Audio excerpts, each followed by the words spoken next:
Mr. Han, we weren't expecting you until next week. I prefer to be unexpected, Soo-hyun says. His English is perfect, cold. I am here as a regional oversight consultant. I want to see how my cousin's acquisition is being managed. Of course, Derek says. I've prepared a full tour. We've already made great strides in operational efficiency. Jae watches from a distance as Derek leads Soo-hyun toward the elevators. Soo-hyun isn't looking at Derek. He is looking at the building. He is looking at the marble floors. He is looking at the staff. They pass the security desk. Jae keeps his head down, pretending to write in his notebook. He holds his breath. Soo-hyun stops. He looks at the security roster on the desk. New staff? Soo-hyun asks. Just a few transfers from our other branches, Derek says quickly. Nothing to worry about, Mr. Han. Soo-hyun looks at Jae's back. He lingers for 3 seconds. Then he moves on. The tour continues for 2 hours. Jae follows them through the camera feeds. Derek is performing. He is talking about strategic synergy and cost-cutting measures. He is taking credit for every light bulb that works and every floor that shines. Then they reach the lobby again. There is a commotion near the front desk. A vendor, a man in a grease-stained uniform, is shouting at the receptionist. "I'm not leaving until I get paid," the man yells. "I did the work. I have the invoice." Derek looks embarrassed. He tries to steer Soo-hyun away. "Just a small misunderstanding, Mr. Han. I'll have security handle it." But Camille is already there. She walks right up to the shouting man. She doesn't raise her voice. She doesn't call security. "Mr. Henderson," she says, "you're early." "I'm not early. I'm 3 weeks late getting my check." Camille pulls a clipboard from under her arm. "You're late because you billed for 60 hours of labor, but the gate logs show your truck was only on site for 22. The man stops shouting. He blinks. "What?" 22 hours, Camille says. She shows him the sheet. "I checked the security footage myself. You want to be paid for 60, you need to show me the other 38 hours of work. Otherwise, I have a check for the 22 right here. You can take it, or we can audit the whole month. Which would you prefer?" The man looks at the clipboard. He looks at Camille. He grumbles something under his breath. He grabs the check from her hand and walks out. Camille exhales. She turns to go back to her office. She stops. She sees Derek and Soo-hyun watching her. "Camille," Derek says, his voice strained. "We're in the middle of a tour. You shouldn't be handling vendor disputes in the lobby." "The receptionist was overwhelmed, Derek," Camille says. Soo-hyun steps forward. He ignores Derek. He looks at Camille. He looks at the clipboard in her hand. "What is your title?" Soo-hyun asks. "Facilities Operations Coordinator," Camille says. "And you manage the vendor audits?" "I manage the building," Camille says. Soo-hyun looks at Derek. "You told me you handled the audit process personally, Mr. Paulson." Derek's face goes white. I supervise it, of course. Camille does the data entry. It's a collaborative process." Soo-hyun doesn't say anything. He turns back to Camille. "You have a very sharp eye for detail, Ms. Reese. Most coordinators wouldn't notice a 38-hour discrepancy." "It's my job to notice," Camille says. "Is it?" Soo-hyun asks. He smiles. It's the smile of a man who has just found a weapon. "I look forward to seeing more of your work." Soo-hyun walks away toward the exit. Derek follows him, sweating, trying to explain something about delegation. Camille stands in the lobby. She looks confused. Jae is watching from the security monitor. He knows that look on Soo-hyun's face. Soo-hyun doesn't care about the $40,000 Camille saved. He cares about the fact that Camille is the real engine of the building, and Derek is a fake. That night, Soo-hyun sits in his suite at the Four Seasons. He is looking at the building's personnel files on a laptop. He finds Camille Reese. He clicks on her recent submissions. He finds the budget audit, the 30-page report Derek presented to the advance team. Soo-hyun checks the file history. He sees the original version. He sees the date, 14 months ago. He sees the author, Camille Reese. He leans back in his chair. He taps his silver-handled cane against his chin. He knows Jae-won is in Atlanta. He hasn't found him yet, but he knows his cousin. Jae-won wouldn't stay in Seoul while a restructuring this big was happening. He's here, somewhere, watching. Soo-hyun picks up his phone. He calls his HR liaison. "I want you to contact Camille Reese," Soo-hyun says. "Don't use the Hanwol Tower office. Use a private line. Tell her I am looking for a new director of strategic operations for the U.S. portfolio. Tell her I want to meet with her privately." "Sir?" the liaison asks. "Mr. Paulson said she was just a coordinator." "Mr. Paulson is a fool," Soo-hyun says. "Ms. Reese is an asset, and if I can take the best asset in this building and put her on my payroll, my cousin will have nothing left to stand on when the board meets next month." Soo-hyun hangs up. He looks out the window at the Atlanta skyline. "Let's see how you like it, Jae-won," he whispers, "when the woman you're watching becomes the woman who brings you down." Back at Hanwol Tower, the night shift is beginning. Jae is walking the sub-basement. He feels the weight of the secret. He knows Soo-hyun is moving. He knows Derek is lying. He sees Camille coming out of the elevator. She is leaving for the night. She looks exhausted. "Camille," Jae says. She stops. "Hey, Jae. Long day?" "Too long," he says. He wants to tell her. He wants to tell her who he is and what he saw. He wants to tell her that his cousin is a shark. But he can't. Not yet. "Be careful," Jae says. Camille frowns. "Careful of what?" "It's just a building, Jae." "It's never just a building," he says. Camille looks at him for a long moment. "You're a weird guard, you know that? You talk like a philosopher." "I'm just a guy who sees things," Jae says. Camille smiles. It's a small, genuine smile. "Well, thanks for the coffee, Jae. See you tomorrow." She walks away. Jae watches her go. He doesn't know that his assistant is about to send him a message that will change everything. He doesn't know that Soo-hyun has already sent the email to Camille. The trap is set, and Camille Reese is standing right in the middle of it. Camille is sitting in her apartment in Decatur at 9 p.m. when her phone buzzes. It is a private number. She usually doesn't answer private numbers. They are usually debt collectors or telemarketers. But she thinks of the $400 she sent home today. She thinks of the $200 she doesn't have. She answers. "Ms. Reese?" The voice is female, professional, and ice cold. "I am calling on behalf of the Regional Oversight Office of Hanwol Group. We've been reviewing the Atlanta portfolio. We would like to discuss a new position with you. Director of Strategic Operations." Camille grips the phone. Her heart hammers against her ribs. "Director?" It's a newly created role, high visibility, reporting directly to regional oversight. We would like to meet with you tomorrow morning at 8 a.m. at the Four Seasons. Camille looks at her kitchen table. It is covered in bills and a half-eaten sandwich. "Who would I be reporting to?" Camille asks. "That will be discussed in the meeting, Ms. Reese. Please keep this conversation confidential. It is outside the current tower management's purview." The line clicks shut. Camille doesn't move for 5 minutes. She wants to be happy. She wants to scream. But 4 years at Hanwol Tower have taught her one thing. If something sounds too good to be true, it's usually a trap. 6 miles away, in the penthouse of the Hanwol-owned hotel, Jae is staring at a tablet. "She's been contacted," Mireille says over the speakers. "Soo-hyun's liaison made the call 10 minutes ago." Jae slams his hand on the desk. He's going to use her. He knows she wrote the audit. He's going to offer her a title, get her to testify against my restructuring plan to the family council, and then he'll drop her the second I'm ousted. "Sir," Mireille says softly, "if you intervene, you reveal you've been in Atlanta. You lose your leverage." "If I don't intervene, she gets burned twice. Once by Derek, and once by my own family." Jae looks at his security uniform hanging on the back of the door. "I'm not letting her be a pawn. What are you going to do?" "I'm going to tell her the truth." The next morning, Camille arrives at Hanwol Tower at 7 a.m. She is wearing her best blazer. She is nervous. She goes to her office to grab her personal files.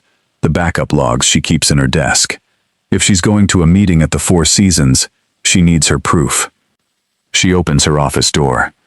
Jay is sitting in her guest chair. He is still in his security uniform. He looks tired. He looks like he hasn't slept in 3 years. Jay, what are you doing here? I have a meeting. Don't go to the Four Seasons, Camille. Camille stops. She slowly closes the door. How do you know about that? Did you bug my phone? I didn't bug your phone, Jay says. He stands up. He looks at her, and for the first time he doesn't look like a guard. The Jay mask is gone. His eyes are hard. His voice is the voice of a man used to being obeyed. The man who invited you is CEO Han. He is my cousin. He doesn't want to promote you. He wants to use you to prove I'm incompetent. Camille stares at him. Your cousin? Jay, you're a security guard. You're a transfer from Buckhead. Jay reaches into his pocket. He pulls out a heavy, silver and gold ID badge. He places it face up on her desk. The badge has a holographic seal. It has his photo. Jae-won Han, Chief Executive Officer, Han Group. Camille looks at the badge. She looks at the man in the navy blue polyester uniform. The silence in the room is heavy. It's the sound of 4 years of invisibility crashing down. How long? Camille asks. Her voice is a whisper. 8 days, Jay says. 8 days, she repeats. She looks at her clipboard. You watched me fix the chiller. You watched me move the pallets. You watched Derek cross out my name. I did. And you just watched? Her voice rises. It isn't a scream. It's worse. It's a sharp, jagged edge. You sat there with your thermos and your notebook while I was being erased. You let me tell you about my mother's dialysis. You let me think you were a friend. I had to see the truth, Camille. I couldn't trust the reports. The reports? I am. The reports. Camille slams her hand on the desk. I have been doing the work of 3 people for $50,000 a year while you played dress-up in my hallway. You think this is a game? You think my life is a case study for your board meeting? I'm trying to help you now, Jay says, stepping forward. Soo-hyun is dangerous. He will promise you the world and then leave you with nothing. And what are you promising me, Jae-won? A thank you? A good job from the man who lied to my face for a week? Camille grabs the badge and shoves it back toward him. I don't care who you are. I don't care about your cousin. I care about my job. Camille, I need you to leave my office, she says. She is shaking, but she points at the door. Right now. Get out. Jay looks at her. He wants to apologize. He wants to tell her he's been building a case for her, but he sees the look in her eyes. It's the look of a woman who has been betrayed by the only person she allowed herself to trust. He picks up the badge. He walks out without another word.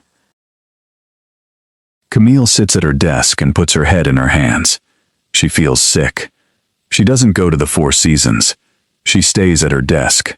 She tries to work. She tries to process the fact that the billionaire who owns the building spent a week watching her eat leftover pasta.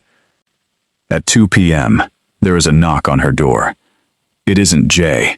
It's an HR representative, a man named Mr. Miller. He looks uncomfortable. Ms. Reese, I need you to come with me. We've received a formal performance concern. Camille frowns. A performance concern?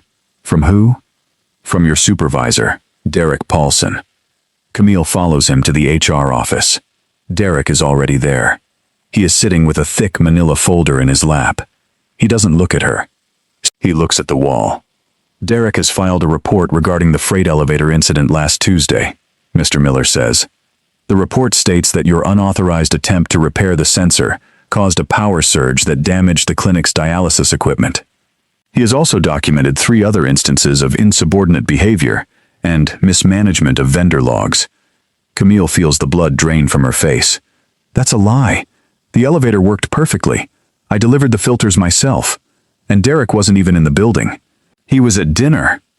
I have Derek's logs right here, Mr. Miller says, opening the folder. He states he had to intervene remotely to prevent a total system failure. He has provided time-stamped notes. Those notes are fake! Camille turns to Derek. Derek, look at me. You know I saved that clinic. You were at the steakhouse. Derek finally looks at her. His eyes are cold. He looks like a man who is fighting for his life. I gave you a chance, Camille. I tried to mentor you, but your ego is putting the tenants at risk. I can't protect you anymore. Camille realizes what is happening. Derek saw Soo-hyun talking to her in the lobby. He heard about the potential offer. He is terrified she will replace him, so he is burning the forest down before she can take a single tree. This is a formal review process, Mr. Miller says. While we investigate, your access to the building's systems will be restricted. You are on administrative leave, effective immediately. Restricted? Camille's voice cracks. I have 4 years of logs on that drive. I have the vendor receipts that prove Derek is overpaying contractors. You'll have a chance to present your evidence at the hearing next week, Mr. Miller says. For now, please hand over your badge and your laptop. Camille hands them over. Her hands are numb. She walks out of the office. She walks through the lobby. She passes the security desk. A different guard is sitting there. A man she doesn't know. Jay is gone. Camille goes home. She sits in her dark apartment. She opens her personal laptop. She needs to access the Hanul cloud. She has a secondary login for emergency facilities management. She needs to download the elevator logs and the contractor emails before Derek can delete them. She types in her password. Access denied. She tries again. User account suspended. Contact system administrator. Camille stares at the screen. The system has locked her out. Every audit, every report, every piece of evidence she spent 18 months building. It's all behind a wall. Derek didn't just fire her. He erased her proof. He used the company's own security protocols to turn her competence into a crime. She picks up her phone to call Tamara. But then she stops. If she calls Tamara, Derek will fire Tamara too. She is alone. She looks at her phone. She finds the number for the Buckhead branch that Jay gave her. She knows it's fake now. She knows he's the CEO. She could call him. She could beg for help. But then she thinks of him sitting in her guest chair, watching her like a specimen in a lab. She tosses the phone on the bed. She looks at the access denied screen. She has 4 years of work inside a system she cannot open. Watch what she does next. Camille Reese doesn't cry. She sits very still. She thinks about the $40,000 in unbilled hours. She thinks about her mother. She realizes that the billionaire isn't going to save her, and the system isn't going to protect her. If she wants to survive, she has to stop being the foundation. She has to become the wrecking ball. Camille does not spend the night crying. She spends it at her kitchen table with a legal pad. She writes down every date, every vendor, every conversation. She realizes she doesn't need a password to remember the truth. At 8 a.m. the next morning, Camille picks up her phone. She does not call the Buckhead branch. She does not call Jay's personal line. She calls the Hanul Group corporate headquarters in Seoul. Hanul Group, office of the CEO. A voice answers. It is me, Ray. My name is Camille Reese, Camille says. Her voice is steady. It is the voice she uses when a pipe bursts. I am the facilities operations coordinator for Hanul Tower in Atlanta. I have been placed on administrative leave based on a fraudulent performance review. I am requesting an immediate appeal based on Section 4 of the Hanul Employee Handbook regarding integrity of data. There is a long pause on the other end of the line. Ms. Reese, Mireille says. Her tone has shifted. It is no longer a script. We were expecting your call. I don't want an expectation, Camille says. I want my access restored. I have 16 months of time-stamped audits that contradict the report filed by Derek Paulson. If my access is not restored by noon, I will be filing a formal whistleblower complaint with the Georgia Department of Labor. I have the physical logs in my possession. Please hold, Ms. Reese. Camille waits. She looks at the clock on her wall. 3 minutes later, Mireille returns. Your access has been restored as an operational continuity measure. The CEO has also called for a mandatory leadership review of the Atlanta branch. It starts at 9 a.m. Eastern Time. You are required to attend via video link. I won't be attending via video, Camille says. I'll be there in person. At 8:45 a.m., Camille walks into Hanul Tower. She doesn't look at the security desk. She doesn't look for a man in a Navy uniform. She walks straight to the executive elevators. The doors open on the penthouse floor. The conference room is full. The Hanul advance team is there. Derek Paulson is there, wearing a new tie and holding a coffee. Even CEO Han is there, sitting at the head of the table, tapping his silver cane against the carpet. Derek sees Camille and stands up. Camille, what are you doing here? You're on leave. Security should have stopped you at the door. I'm here for the leadership review, Derek, Camille says. She walks to the table and sits in the only empty chair. She places her laptop down. I assume you have the freight elevator report ready for the board. I have everything under control, Derek says, his voice shaking. Mr. Han, I apologize for this intrusion. I'll have her removed. Soo-hyun looks at Camille. He smiles that sharp, shark-like smile. Let her stay, Mr. Paulson. I'm interested to see how you handle insubordination in real time. The door at the back of the room opens. A man walks in. He isn't wearing a navy polyester uniform. He is wearing a charcoal suit that fits him like armor. His hair is pushed back. He looks 5 years older and 10 times more dangerous. Jae-won Han. Derek stands up so fast he knocks his chair back. Mr. Han, it's an honor. I'm Derek Paulson, the building operations manager. Jay doesn't look at him. He doesn't look at Camille. He walks to the head of the table. Soo-hyun stands up, his eyes narrowing. Jae-won, Soo-hyun says, you finally decided to show your face. The walking of the property is finished, Soo-hyun, Jay says. He sits down. He looks at the room. I've seen everything I need to see. He turns his gaze to Derek. Mr. Paulson, I've reviewed your report on the freight elevator incident. You claimed a power surge caused by Ms. Reese damaged the clinic's equipment. Can you show me the electrical logs to support that? Derek fumbles with his tablet. I have the summary right here. The logs were archived during the IT lockout, but the summary is definitive. I have the logs, Camille says. The room goes silent. Camille turns her laptop screen toward the group. This is the raw data from the elevator's internal CPU. There was no power surge. In fact, the voltage remained constant. And here is the clinic's equipment log. The dialysis filters were delivered at 6:42 p.m. and were in use by 7 p.m.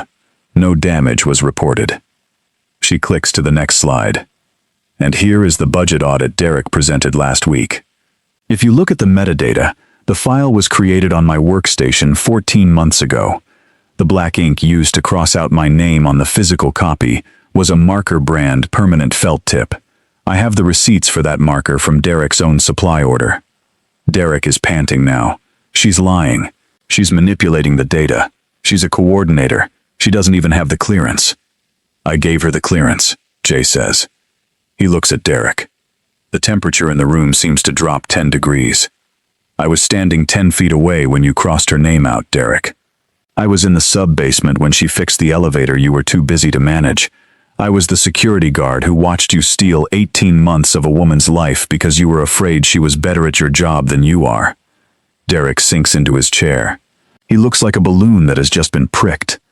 Jay turns to his cousin. Soo-hyun, I know you offered Ms. Reese a position. I also know you did it to sabotage my restructuring.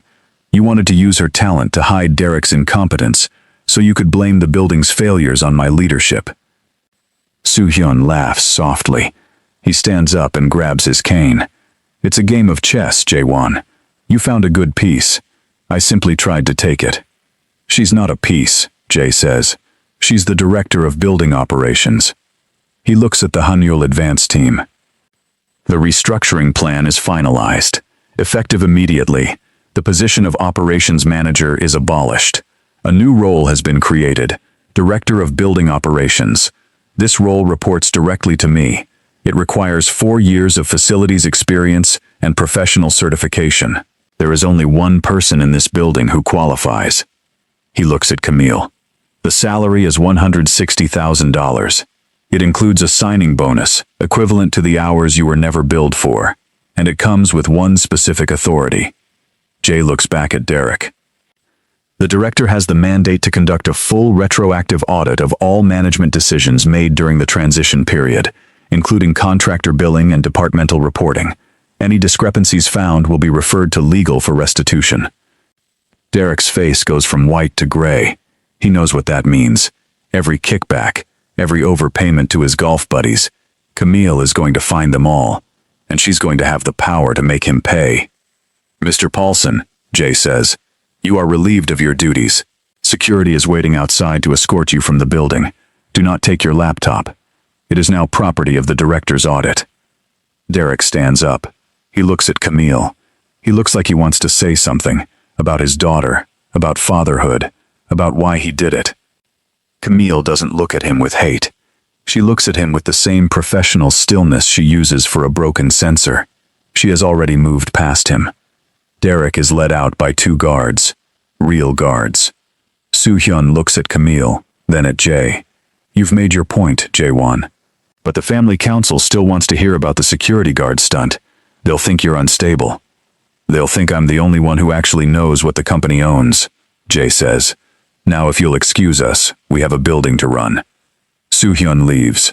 The advance team follows him out, whispering. Finally, the room is empty. Just Camille and Jay. Jay stands up. He walks around the table. He looks at her. He isn't wearing the Navy uniform, but for a second, she sees Jay again, the man who bought her the vending machine coffee. Camille, he says. Director Reese, she corrects him. He stops. He nods. Director Reese. You should have told me, she says. I know. You used me to see the truth. That makes me an instrument. I don't like being an instrument. I didn't just use you, Jay says. He looks out the window at the city. I learned from you. I've spent my whole life being shown what people think a CEO wants to see. You showed me what the world actually is. You're the only person in this building who treated Jay the guard like a human being.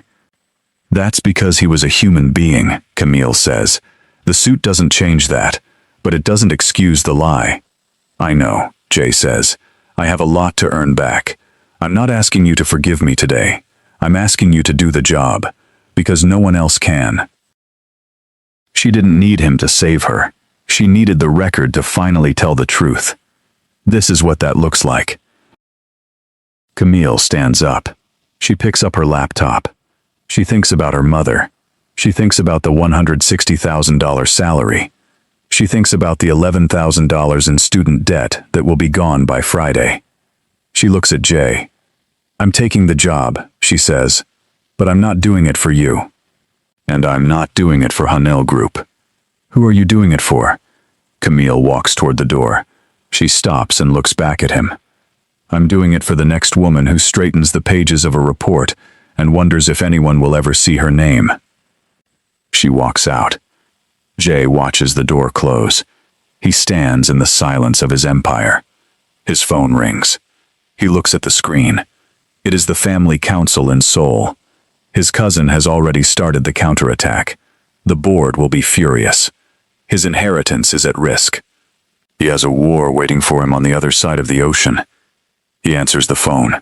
This is Jae-won Han, he says. I'm ready for the meeting. He walks toward the elevators. Downstairs, on the operations floor, Camille Reese walks into her new office. It has a window. It has a high-backed chair. She sits down. She opens her email. There are 63 unread messages. She deletes the ones from Derek Paulson's old account. She opens a new file. Title: Audit of Transitional Operations, Day 1. She starts to type. In the lobby, a new security guard stands mid-patrol. He watches the people come and go. He sees the building. He sees the marble. But up on the executive floor, Camille Reese is the one who sees the systems. And for the first time in 4 years, the system finally sees her back. Two people, both with a great deal of work ahead of them, moving forward. If you enjoyed this one, remember to like and subscribe so this video would get to more people. Tell me in the comments, where are you watching from?